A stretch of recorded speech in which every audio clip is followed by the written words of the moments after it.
کہ رسول اللہ صلی اللہ علیہ وسلم نے وفات پائی ہے، میں اس کی گردن اڑا دوں گا۔ پھر ابو بکر رضی اللہ عنہ کے سمجھانے پر یقین آیا کہ نبی صلی اللہ علیہ وسلم رحلت فرما چکے ہیں۔ آپ صلی اللہ علیہ وسلم کی وفات کے بعد خلافت کے مسئلے پر مسلمانوں میں اختلاف پیدا ہوا، تو اس موقع پر سیدنا عمر نے ابو بکر رضی اللہ عنہ کا نام خلافت کے لیے سب کے سامنے رکھا۔ سبھی نے اس سے اتفاق کیا۔ ابو بکر کے بارے میں سیدنا عمر کے یہ الفاظ ہیں: ابو بکر رسول اللہ صلی اللہ علیہ وسلم کے صحابی ہیں، غار کے ساتھی ہیں، یہ تمام مسلمانوں سے زیادہ تمہارے معاملات کے والی ہونے کے حقدار ہیں۔ خلیفہ بننے کے بعد سیدنا ابو بکر نے سب سے پہلے اسامہ بن زید کا لشکر روانہ فرمایا۔ یہ لشکر نبی کریم صلی اللہ علیہ وسلم کی شدید علالت کی وجہ سے مرینا سے باہر مقام جرح پر ٹھہر گیا تھا اور پھر وفات کی وجہ سے روانہ نہ ہو سکا تھا۔ اس موقع پر سیدنا ابو بکر نے اسامہ بن زید سے کہا کہ سیدنا عمر فاروق رضی اللہ عنہ کو ان کے پاس چھوڑ جائیں، کیونکہ ان کے مشوروں کی ضرورت پڑے گی۔ اسامہ بن زید نے خوشی سے یہ بات منظور کی۔ ابو بکر کی خلافت 2.25 برس رہی۔ تمام عرصے میں سیدنا عمر ان کے خاص مشیر رہے۔ اس دوران میں سیدنا عمر نے سیدنا ابو بکر کو مشورہ دیا کہ قرآن کو ایک جگہ جمع کر دیا جائے۔ انہوں نے یہ مشورہ اس لیے دیا کہ یمامہ کی لڑائی میں قرآن مجید کے حافظ بہت سے صحابہ شہید ہو گئے تھے۔ آخر یہ کام زید بن ثابت، سیدنا عمر اور بہت سے دوسرے صحابہ رضی اللہ عنہم کی مدد سے مکمل ہوا۔ جمادی الاولیٰ 13 ہجری میں سیدنا ابو بکر سخت بیمار ہو گئے۔ بچنے کی امید نہ رہی تو انہوں نے خلافت کے بارے میں چند بڑے بڑے صحابہ سے مشورہ کیا۔ خود انہوں نے سیدنا عمر کا نام تجویز کیا۔ بعض صحابہ نے اس پر کہا کہ وہ مزاج کے بہت سخت ہیں۔ اس پر ابو بکر نے فرمایا، جب ان پر خلافت کا بوجھ پڑے گا تو نرم ہو جائیں گے۔ اس طرح تمام مسلمانوں کا سیدنا عمر کی خلافت پر اتفاق ہو گیا۔ سیدنا ابو بکر نے آخر وقت میں سیدنا عمر کو یہ وصیت کی کہ عراق میں مسلمان ایرانیوں سے لڑ رہے ہیں، ان کے لیے فوراً مدد بھیجی جائے۔ اس وصیت کے بعد 22 جمادی الاخری کو سیدنا ابو بکر نے وفات پائی۔ تمام مسلمانوں نے خوشی سے سیدنا عمر کی بیعت کر لی۔ اس طرح وہ مسلمانوں کے دوسرے خلیفہ راشد بنے۔ خلیفہ بنتے ہی انہوں نے ابو بکر کی وصیت کے مطابق عراق کی طرف ایک لشکر روانہ کیا۔ ابو عبیدہ رضی اللہ عنہ کو لشکر کا سالار مقرر فرمایا اور اس طرح مسلمانوں کی عظیم الشان فتوحات کا سنہری دور شروع ہوا۔ Iraq, Madain, Halwan, Jazira, Khuzestan, Nahavand, Isfahan, Hamadan, Azerbaijan, Tabaristan, Armenia, Fars, Kerman, خراسان، سیستان، مکران، دمشق، ہمس، لاذقیہ، یرموک، قنسرین، حلب، انطاکیہ اور بیت المقدس فتح ہوئے۔ بیت المقدس کی فتح کا واقعہ کچھ اس طرح ہے کہ مجاہدین اسلام نے قریباً 3 سال میں سارا شام فتح کر لیا۔ اب فلسطین کے صرف 2 بڑے شہر رہ گئے تھے، بیت المقدس جسے یروشلم بھی کہا جاتا ہے اور قیصاریہ۔ اس زمانے میں فلسطین شام ہی کا حصہ تھا۔ 16 ہجری میں مسلمانوں نے دوسری لڑائیوں سے فارغ ہو کر بیت المقدس کا محاصرہ کر لیا۔ اس شہر میں ابراہیم علیہ السلام، اسحاق علیہ السلام، سلیمان علیہ السلام، عیسیٰ علیہ السلام اور دوسرے نبیوں کی بہت سی یادگاریں ہیں۔ رسول اللہ صلی اللہ علیہ وسلم کی بھی معراج کے سفر میں پہلی منزل یہی تھی۔ مسلمانوں کا پہلا قبلہ بھی یہی تھا۔ نہ صرف یہودی اور عیسائی بلکہ مسلمان بھی اس کی بہت عزت کرتے تھے اور کرتے ہیں۔ مسلمانوں نے جب بیت المقدس کا محاصرہ کیا تو شہر کے باشندوں نے شہر کے دروازے بند کر لیے۔ چند دن تو اس طرح گزرے، پھر انہوں نے مسلمانوں کے سپہ سالار ابو عبیدہ بن جراح کو پیغام بھیجا کہ ہم شہر مسلمانوں کے حوالے کرنے کے لیے تیار ہیں، لیکن شرط یہ ہے کہ مسلمانوں کے خلیفہ خود یہاں آئیں اور صلح کا معاہدہ کریں۔ ابو عبیدہ بن جراح نے یہ بات سیدنا عمر کو لکھ بھیجی۔ خلیفہ ثانی سیدنا عمر نے صحابہ سے مشورہ کر کے وہاں جانے کا فیصلہ کیا۔ آپ نے رجب 16 ہجری میں حضرت علی رضی اللہ عنہ کو اپنا قائم مقام بنایا اور روانہ ہو گئے۔ اس وقت دنیا کے بڑے بڑے حکمران ان کا نام سن کر کانپتے تھے، لیکن اپنے وقت کے سب سے بڑے حاکم کے سفر کا حال یہ تھا کہ چند بزرگ صحابہ کے سوا ان کے ساتھ کوئی نہیں تھا۔ فوج، نہ خیمے، نہ کارے، نہ جھنڈے، ایک اونٹ پر سوار تھے، اس پر ستو اور کھجور کے 2 تھیلے لادے ہوئے تھے۔ ایک طرف پانی کی مشک لٹک رہی تھی، راستے میں کھانے کا وقت آتا تو سب مل کر کھا لیتے۔ آپ کا لباس بہت معمولی سا تھا۔ بیت المقدس کے قریب پہنچے تو صحابہ نے مشورہ دیا کہ لباس تبدیل کر لیں۔ قیمتی پوشاک پیش کی، لیکن آپ نے وہ لباس پہننے سے انکار کر دیا اور فرمایا، اللہ نے ہمیں جو عزت دی ہے وہ اسلام کی وجہ سے ہے اور ہمارے لیے یہی کافی ہے۔ غرض اسی حالت میں شہر میں داخل ہوئے۔ عیسائیوں نے شہر آپ کے حوالے کر دیا۔ مسلمانوں نے وہاں ایک مسجد بنائی، اس کا نام مسجد عمر رکھا۔ یہ آج بھی موجود ہے اور اب تک مسجد عمر کہلاتی ہے۔ 14 ہجری میں مسلمانوں نے ہمس کو فتح کر لیا تھا۔ 17 ہجری کو روم کے بادشاہ ہرقل نے ہمس مسلمانوں سے چھیننے کے لیے سمندر کے راستے فوج بھیجی۔ اس فوج نے ہمس کا محاصرہ کر لیا۔ جزیرے کے لوگوں نے بھی ہرقل کو ایسا کرنے پر اکسایا تھا، چنانچہ جزیرے سے بھی 30,000 فوج آ کر ہرقل کی فوج سے مل گئی۔ سیدنا ابو عبیدہ بن جراح رضی اللہ عنہ نے ان حالات کی اطلاع سیدنا عمر فاروق کو بھیجی تو انہوں نے ان کی مدد کے لیے مزید فوج روانہ کی۔ دوسری طرف سہیل بن عدی کی سرکردگی میں ایک فوج جزیرے کی طرف روانہ کر دی۔ خود بھی مدینے سے چل کر دمشق آ گئے تاکہ نزدیک سے تمام حالات پر نظر رکھ سکیں۔ سہیل بن عدی جزیرے کی طرف بڑھے تو جزیرے سے ہمس کی طرف روانہ ہونے والی فوج کو اپنے گھر کی فکر پڑ گئی۔ وہ ہرقل کی فوج کا ساتھ چھوڑ کر واپس جزیرے چلے گئے۔ ادھر ابو عبیدہ بن جراح نے خالد بن ولید کے مشورے سے شہر سے نکل کر ہرقل کی فوج پر حملہ کر دیا۔ گھمسان کی لڑائی کے بعد رومیوں نے بدترین شکست کھائی۔ 4,000 رومیوں نے اسلام قبول کر لیا، 4,000 مارے گئے اور باقی بھاگ نکلے۔ اس لڑائی کے بعد پھر کبھی ہرقل کو شام پر چڑھائی کی جرأت نہ ہوئی۔ 18 ہجری میں عراق میں طاعون کی وبا پھیلی، اس میں بڑے بڑے صحابہ فوت ہو گئے۔ چند ایک کے نام یہ ہیں: ابو عبیدہ بن جراح جو مسلمانوں کی فوج کے سپہ سالار بھی تھے، معاذ بن جبل رضی اللہ عنہ، یزید بن ابی سفیان رضی اللہ عنہ، شرحبیل بن حسنہ رضی اللہ عنہ اور کئی بڑے بڑے صحابہ اس وبا میں فوت ہوئے۔ دور فاروقی میں عرب میں قحط پڑا، ایسے میں سیدنا عمر نے رعایا کی خبرگیری میں دن رات ایک کر دیا۔ انسانوں کے لیے خوراک تھی نہ جانوروں کے لیے۔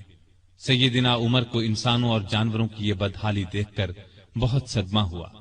انہوں نے بیت المال میں جتنا غلہ تھا سب مسلمانوں میں تقسیم کر دیا، جو نقدی تھی وہ بھی مسلمانوں میں تقسیم کر دی۔ تمام صوبوں کے حاکموں کو خط لکھے کہ فوراً زیادہ سے زیادہ غلہ روانہ کرو۔ چنانچہ ابو عبیدہ بن جراح نے شام کے علاقے سے 4,000 اونٹ غلے سے لدے ہوئے بھیجے۔ عمرو بن عاص نے مصر سے سمندر کے راستے بحری جہاز روانہ کیے، ان میں ہر جہاز پر 6,000 من غلہ لدا ہوا تھا۔ جب یہ جہاز مدینے کی قریبی بندرگاہ پر پہنچے تو سیدنا عمر خود انہیں دیکھنے کے لیے بندرگاہ پہنچے۔ غلے کو حفاظت سے رکھنے کے لیے بندرگاہ میں 2 بڑے بڑے مکان بنوائے، دوسرے صوبوں سے بھی بہت سا غلہ پہنچ گیا۔ غلے کی تقسیم کا یہ انتظام کیا کہ بہت سے رجسٹر بنوائے، ان میں قحط کا شکار ہونے والوں کے نام درج کیے گئے، ہر ایک نام کے ساتھ ان کی ضرورت کے مطابق غلے کی مقدار لکھی گئی، پھر ہر شخص کو پرچی دی گئی، اس پر سیدنا عمر کی مہر ہوتی تھی، اس پرچی کے مطابق انہیں روزانہ غلہ دیا جاتا۔ اس کے علاوہ سیدنا عمر ہر روز 20 اونٹ اپنے سامنے ذبح کرواتے اور ان کا گوشت پکوا کر لوگوں کو کھانا کھلاتے۔ اس طرح ہزاروں آدمی روزانہ سیدنا عمر رضی اللہ عنہ کے دسترخوان پر کھانا کھاتے۔ غلے کے علاوہ لوگوں میں کپڑے اور کھجوریں بھی تقسیم کی جاتی، اور خود اپنا یہ حال تھا کہ اس زمانے میں گوشت، دودھ اور گھی کھانا بالکل چھوڑ دیا تھا، اکثر بھوکے رہتے یا عام لوگوں کے ساتھ خود بھی کھاتے۔ اس طرح اس کا اثر آپ کے جسم پر پڑا، لوگ انہیں دیکھتے اور کہتے اگر قحط دور نہ ہوا تو رعایا کا غم انہیں مار ڈالے گا۔ ایک دن ایک شخص سے پانی مانگا